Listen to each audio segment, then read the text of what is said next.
Voilà, chère Christine, nous y sommes. Ça y est, une première pour la Fédération, des vœux dématérialisés. Vous êtes plus de 200. Salut les copains, il y a plein de visages souriants derrière ce bel écran. Merci aux fédérations d'être présentes, merci aux institutionnels, aux administrations. On va passer une belle soirée, j'en suis certain, même si on ne pourra pas trinquer. À la fin, je ne vous cache pas que nous, on a peut-être prévu après d'aller, chère Christine, au bar à côté pour essayer de fêter cette année qui commence. Donc, bonne année à tous et à tous, belle année 2022.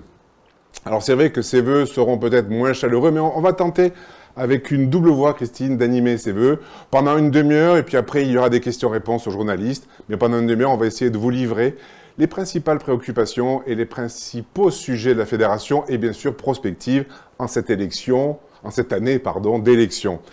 Ça fait 2 ans, quasi jour pour jour, que nous vivons avec cette pandémie et que nos professionnels sommes totalement mobilisés. J'allais dire épuisés aussi, mobilisés et épuisés. Notre action, malgré tout, se déploie à la fois vers la prise en charge des patients Covid, mais compte tenu des déprogrammations, alors, vous le savez, il y a 2 styles de programmation. Les programmations obligatoires, autoritaires, imposées par nos ARS, 20%, 30%, 100% en Auvergne-Rhône-Alpes, mais également les déprogrammations liées à la pandémie et à nos malades qui sont porteurs du Covid et donc que nous devons reprogrammer. Donc nous prenons en charge ces patients, mais également toutes les autres pathologies en complémentarité avec l'hôpital public que je salue ce soir. J'ai vu la déléguée générale présente à nos vœux, je la remercie. En complémentarité de l'hôpital public, et c'est vrai, j'ai un petit plaisir à dire ce soir qu'il ne saurait pas faire sans nous. Voilà, le privé. Bien sûr, la mobilisation est très importante, on sait critique, plus de 4000 patients sont en réanimation, 20 à 25% sont dans nos cliniques, mais cette vague Omicron, on le sait, elle a des particularités, avec des besoins plus importants en médecine, en soins de suite, en HAD. Et je tiens également à saluer la Fédération d'HAD parce qu'il faut penser à l'hospitalisation à domicile. On constate en ce début d'année, je dirais peut-être une sollicitation moindre à l'HAD, il faut y penser. Et également nos services de SSR, soins de suite et réadaptation, qui doivent se transformer en médecine pour accueillir ces patients. Le privé, c'est la nouveauté, dispose de centres experts pour les Covid longs, pathologies nouvelles qu'il faut prendre en charge. Enfin, cette pandémie qui dure a des effets psychologiques délétères et les services de psychiatrie, nos cliniques privées, sont là avec des prises en charge, notamment en hôpital de jour. Alors, je tiens à dire que nous soutenons les mesures prises par le gouvernement et je tiens à saluer notre ministre, Olivier Véran, son cabinet, son administration, qui depuis 2 ans, nous soutient. Même si, quelquefois, c'est plus compliqué à mettre en œuvre, on l'a vu sur certaines réformes, mais globalement, il y a un soutien permanent du ministre et de son administration, notamment sur la vaccination. La vaccination des soignants, vous le savez, j'ai porté cette vaccination obligatoire. J'aurais tendance à porter également la vaccination obligatoire pour tous, mais c'est un débat qui est complexe. Et donc, je soutiens bien évidemment le pass vaccinal parce que dans nos services de réanimation, tant public que privé, 80 à 90% des patients qui sont en réanimation ne sont pas vaccinés. Et pire, on voit apparaître des faux passes vaccinaux, des faux passes, vous le savez. Donc ça devient dramatique et j'en appelle à la responsabilité de tous avec une certaine solennité car les non-vaccinés se mettent en danger, nous mettent en danger, mais aussi mettent en tension les services et nos soignants. Et je vais constater, nous constatons l'exaspération en interne dans nos établissements de cette situation. Nous soignons par contre tout le monde et nous continuerons à le faire. Bien sûr, les pénuries de professionnels de santé, notamment paramédicaux, accroissent ces tensions. Ces pénuries sont de l'ordre de 15 à 20%. L'absentéisme, 15 à 20% aujourd'hui. L'absentéisme, je dirais, normal, liées aux maladies autres que le Covid, c'est 7%. Donc on doit faire face. Et c'est vrai que cette pénurie est un enjeu majeur du prochain quinquennat. Et c'est vrai que ce quinquennat qui s'annonce impose d'agir vite et votons santé. C'est le terme de notre plaquette, Votons santé, magnifique plaquette que je vous invite à parcourir dès que vous la recevrez. Et c'est vrai que cette plaquette présidentielle met l'accent notamment sur la formation. Nous nous mobilisons depuis des mois auprès du gouvernement pour amplifier drastiquement la dynamique de formation et de recrutement et de renforcement de l'attractivité des métiers de soins. Cette problématique est commune à l'ensemble des fédérations hospitalières et doit nous unir. Elle doit nous unir et non pas nous diviser, parce que c'est vrai qu'ici ou là, je rencontre quelques publicités de sociétés d'intérim qui font état de salaires mirobolants, notamment pour les paramédicaux, et c'est vrai que ça me chagrine un peu et je suis un peu surpris. Mais il ne faut pas rester sur cette notion, il faut qu'ensemble, unis, l'ensemble des fédérations, nous soyons ensemble attractifs.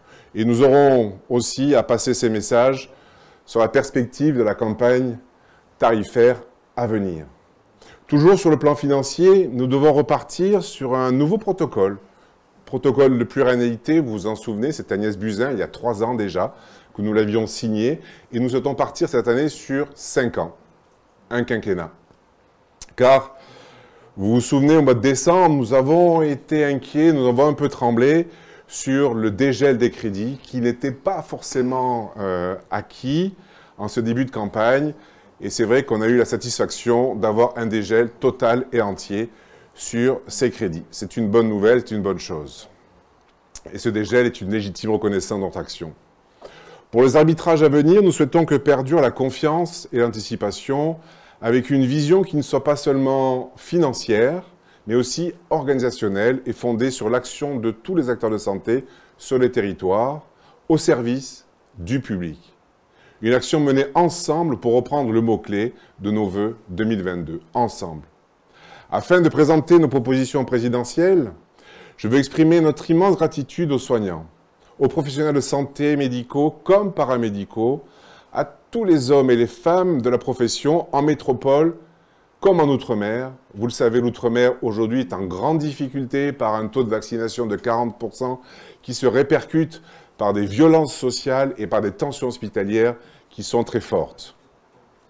Ce qu'ils accomplissent est remarquable, ce que nous accomplissons est remarquable, car nous sommes aussi en première ligne.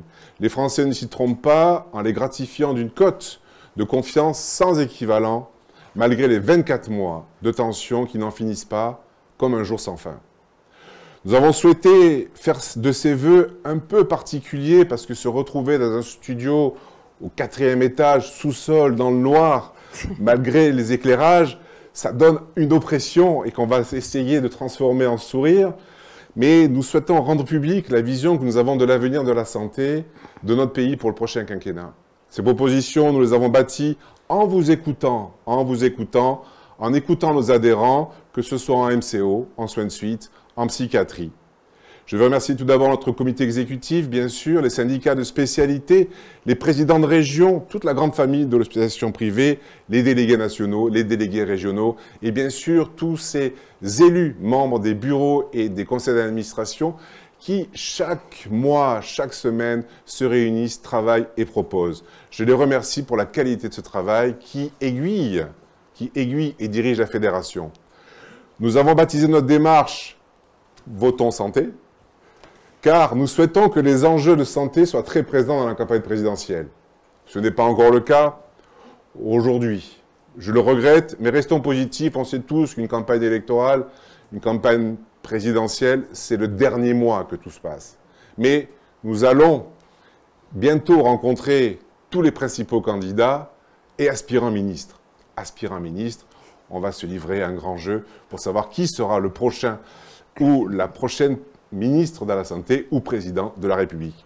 Ces propositions ne sont pas sectorielles, vous l'avez compris, mais souvent partagées avec les autres fédérations que je salue, avec lesquelles nous travaillons quotidiennement dans un esprit de coopération. Et vraiment, je tiens à saluer la FHF, bien évidemment, la FEAP, Unicancer, le CINERPA, toutes ces fédérations qui, ensemble, participent à la grande maison de la santé. Alors, nos propositions se déclinent autour de 6 axes que nous allons mener à 2 voix, chère Christine, et nous allons vous présenter ces propositions au nom de la fédération, et j'y associe bien évidemment l'ensemble du 106. Christine, je te laisse donc présenter la première proposition, il y en a 6, et vous verrez, c'est du concret.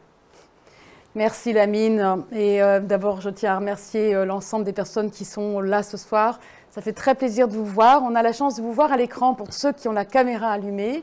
Et je reconnais beaucoup de visages et ça nous touche beaucoup que vous soyez là et qu'on puisse partager ce moment ensemble, même si on ne peut pas trinquer autour d'une petite bouteille de champagne. Donc notre plateforme présidentielle est construite autour de 6 axes. Le premier axe, qui est un axe extrêmement important, concerne donc le progrès et l'innovation. Donc il nous paraît essentiel de croire au progrès et favoriser l'innovation en santé. 3 Français sur 4 disent que le développement de la santé numérique est une bonne chose. C'est certainement un acquis de la crise récente qui a accéléré vraiment les usages du numérique. Accéléré avec 31 millions de personnes qui utilisent l'application Tous Anti-Covid et aussi un nombre considérable de personnes qui utilisent les plateformes de rendez-vous en ligne, ce qui a permis d'ailleurs d'accélérer la campagne de vaccination et c'est une bonne chose. Utilisation aussi de la téléconsultation qui a été multipliée par 100 ces dernières années. Et donc, on voit bien que le développement de la santé numérique va permettre d'améliorer et d'accélérer donc la continuité des soins, la possibilité d'être pris en charge à distance et donc des acquis qui doivent être pérennes dans le système de santé. Le prochain quinquennat aussi doit permettre de faciliter un accès plus proche des patients à l'innovation médicale, pharmaceutique, technique, développer les liens de confiance et de partenariat entre le monde hospitalier, les chercheurs et les industriels et inclure à part entière les acteurs de santé privés dans la recherche. Développer les innovations, c'est permettre aux Français d'être en meilleure santé plus longtemps et de concilier bien-être et valorisation économique. Donc nous proposons sur ce premier axe un premier point, donc combler les inégalités d'accès à l'innovation en améliorant la formation des patients, en accélérant la mise à disposition des traitements et des dispositifs innovants, en assurant des équilibres pérennes de financement pour les innovations futures, et en deuxième axe, embarquer les acteurs de tout statut dans la recherche, ce qui n'est pas aujourd'hui toujours le cas, en favorisant les partenariats de recherche publics-privés. Une proposition concrète peut-être, en illustration, généraliser les pôles de santé-compétitivité qui pourraient réunir industriels, équipes de recherche et acteurs de santé publics et privés. Conforter enfin la confiance des citoyens envers la science et le numérique en santé, avec des actions de pédagogie, en améliorant la qualité de la communication scientifique et en intégrant la révolution numérique dans les formations des professionnels de santé. Voilà le premier axe que je souhaitais vous présenter, Lamine. Je te laisse la suite. Merci Christine. Pour te dire que tu as une image merveilleuse à l'écran et ton sourire irradie les 247 qui nous regardent. Et ça fait plaisir à voir cette belle présentation. Alors la santé pour tous, partout, 69% des Français pensent que nous ne sommes pas tous égaux dans l'accès aux soins. J'en profite pour saluer François-Mickey Marty, que j'ai vu, qui est un partenaire, je dirais, et qui nous suit sur l'évolution des mentalités de nos concitoyens. Donc 69%. Pour parvenir à améliorer l'accès aux soins, nous devons travailler ensemble avec une attention particulière pour les plus éloignés du système de santé. Nous proposons, tout simplement, de rassembler les acteurs de santé dans le cadre d'une démocratie territoriale qui implique élus et patients.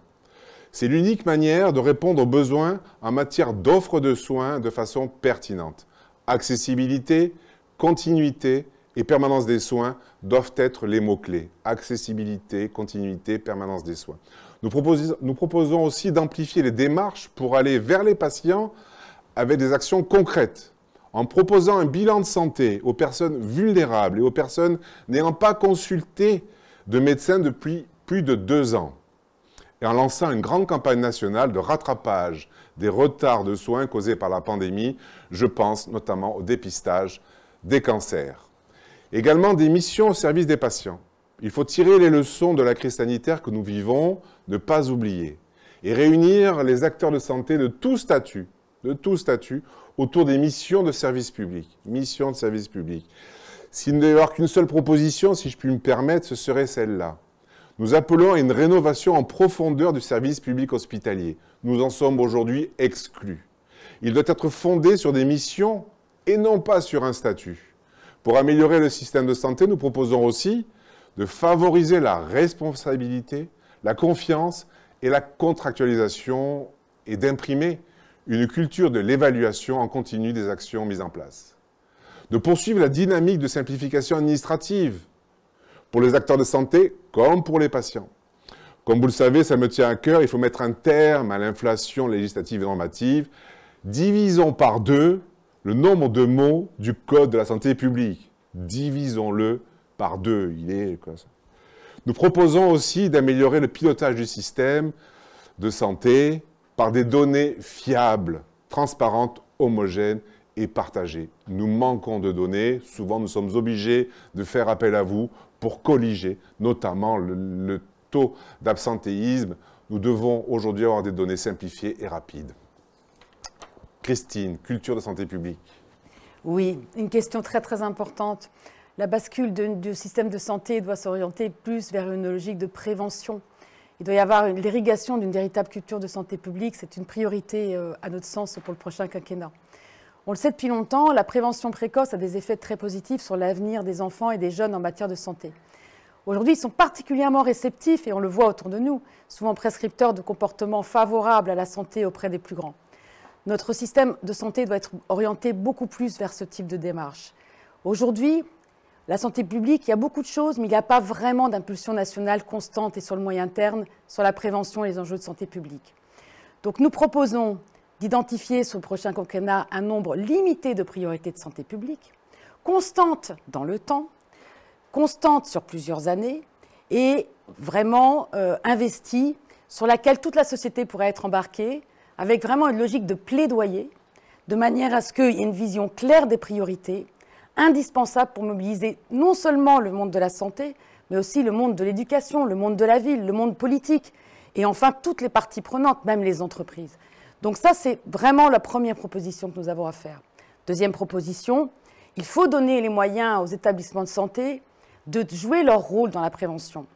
Nous, au niveau des établissements privés, nous recevons plus de 9 millions de patients.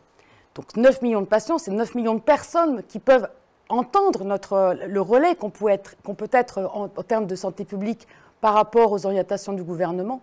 Donc nous, comme tous les autres établissements de santé, quel que soit leur statut, on peut jouer ce rôle. Donc il faut vraiment avoir des priorités et nous laisser et nous donner les moyens aussi de jouer ce rôle d'acteur, ce rôle de prévention auprès des patients et de nos concitoyens que nous voyons tous les jours.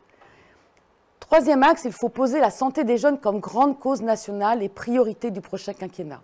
Et comme je le disais en introduction, les jeunes, c'est un bon relais parce que vous avez peut-être des jeunes autour de vous et vous voyez à quel point les causes sur le développement durable, le RSE, l'hygiène de vie leur tient à cœur. Donc si on les mobilise, si on prend soin d'eux, si on prend attention à eux, ils peuvent aussi nous aider collectivement à progresser en la matière. Il faut porter massivement les enjeux de santé mentale.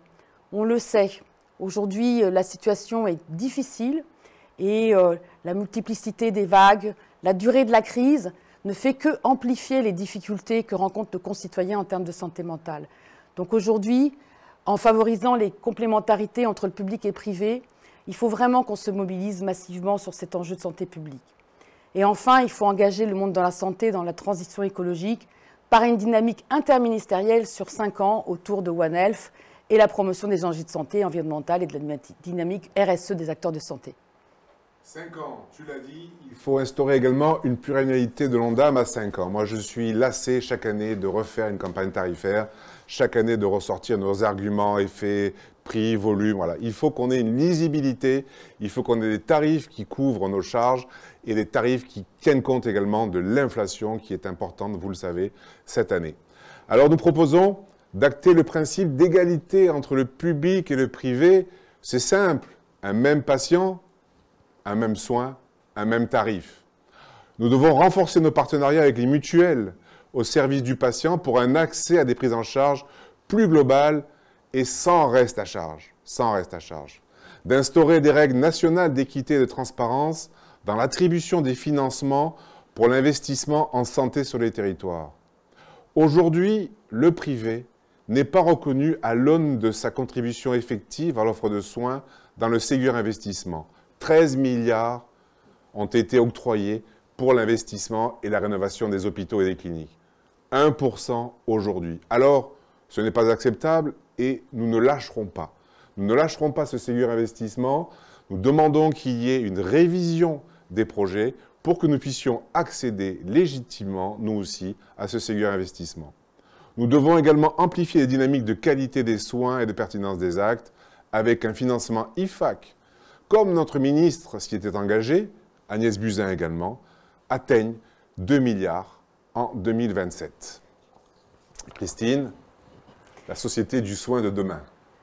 Alors ça, c'est un axe qui est absolument magnifique puisqu'il concerne les ressources humaines. Vous savez que les établissements de santé publics et privés emploient directement 1,35 million de personnes. C'est absolument considérable. Et il y a 850 000 soignants, 354 000 infirmiers, infirmières, 287 000 aides-soignants. Donc c'est un nombre considérable de personnes. Malheureusement, on le sait, il y a un nombre de postes on connaît une pénurie qui est absolument majeure. Alors qu'il y a un gisement d'emplois majeur dans notre secteur sanitaire et médico-social, on continue à avoir une pénurie de personnel. Quel paradoxe! Il faut vraiment qu'on puisse travailler maintenant à avoir un effort de formation important.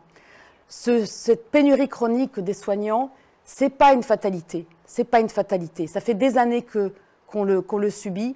Et aujourd'hui, alors qu'il y a une transition aussi en termes de maladies chroniques, en termes de vieillissement de la population, etc. Il faut vraiment qu'il y ait une prise de conscience et que le prochain quinquennat soit le quinquennat de la sortie de la pénurie des soignants et des médecins d'ailleurs aussi, parce que c'est insupportable. Et tant qu'on n'aura pas résolu ce problème de la pénurie, en fait, on ne résoudra pas le problème de la qualité de vie au travail des soignants. Donc, on a 100 000 emplois à créer dans le secteur de la santé. On dit, on a 200 000 emplois à créer dans le secteur sanitaire et médico-social. Donc, il est essentiel que le politique prenne enfin à corps ce sujet. Donc, prendre enfin à corps ce sujet, ça veut dire un certain nombre de choses. D'abord, impulser une forte dynamique de formation des professionnels de santé. C'est une cause qu'on porte d'ailleurs avec les autres fédérations, qu'elles soient publiques ou privées, puisqu'on partage vraiment le même diagnostic. Il faut lever les quotas pour les formations d'infirmiers et d'aides-soignants. Il faut alléger la réglementation et l'ouverture des IFSI, la rendre possible pour tout le monde. Il faut favoriser les passerelles entre les métiers. Il faut ouvrir l'apprentissage en poursuivant les aides au recrutement d'apprentis au-delà de juin 2022. Il faut étendre les pratiques avancées. Voilà, il y a plein de choses à faire qui ne sont pas si compliquées que ça, Lamine. Donc, il faut que le politique prenne ce sujet-là. Et je sais qu'avec les collègues des autres fédérations, on va continuer à militer et on obtiendra et on y arrivera. La deuxième proposition, c'est une véritable équité. C'est-à-dire que pour rendre ce secteur attractif, bien entendu, il était important et il est important d'avoir une considération et de revaloriser les salaires. Bien sûr, il est important aussi de concevoir des véritables parcours professionnels, de manière à ce que les soignants puissent avoir une durée de vie au travail qui soit plus longue et puissent avoir des véritables parcours entre le sanitaire, le médico-social, entre le public et le privé. Et pour cela, il faut avoir une véritable équité dans les revalorisations salariales des soignants entre les secteurs publics et privés. Notre secteur aussi a une capacité à pouvoir accueillir des reconversions de professionnels d'autres milieux qui, aujourd'hui, ont rencontré des difficultés économiques. Et on peut proposer vraiment des possibilités de reconversion à un certain nombre de personnels. Il y a un certain nombre de nos adhérents qui se sont lancés dans ce beau travail d'accompagnement de professionnels à cette reconversion. On doit l'étendre. Et puis, on doit avoir une vraie vision par rapport aux jeunes générations et favoriser donc l'emploi et l'engagement dans le métier, à la fois des garçons et des filles, puisque les métiers infirmiers et aides-soignants, ce n'est pas que des filles, ça peut être aussi des garçons. Or, en fait, on se prive d'une partie de la population qui, naturellement, par modèle, on va dire, ou par héritage culturel, ne s'oriente pas toujours vers ces études. Nous demandons aussi la gratuité des études d'aides-soignants et de favoriser pour les soignants l'accès à un logement proche de leur lieu d'exercice. Les soignants ont des conditions d'exercice qui sont compliquées, avec un travail qui est 24-24, 365 jours. Ils passent 2 jours à la nuit. Et donc, il faut qu'ils puissent, dans toutes les métropoles, travailler et habiter pas très loin de leur travail. Donc voilà, Lamine, ce que je voulais dire sur ce 6e axe. Mais pour réussir tout ça, pour réussir ces 6 axes que nous avons portés et que vous pourrez découvrir dans le cadre de la plaquette que vous allez recevoir bientôt, il va falloir réunir un certain nombre de conditions. Je vais aller vite sur ces conditions, mais la première d'entre elles, et elle est essentielle, et je remercie aux représentants des associations d'usagers d'être là ce soir avec nous, c'est valoriser la place du patient en systématisant l'expérience du patient, en systématisant l'évaluation, prendre en compte, bien entendu, dans l'évaluation, la vie du patient et la pertinence des soins prodigués. Ça, c'est vraiment un sujet qui est absolument fondamental pour la transformation du système de santé.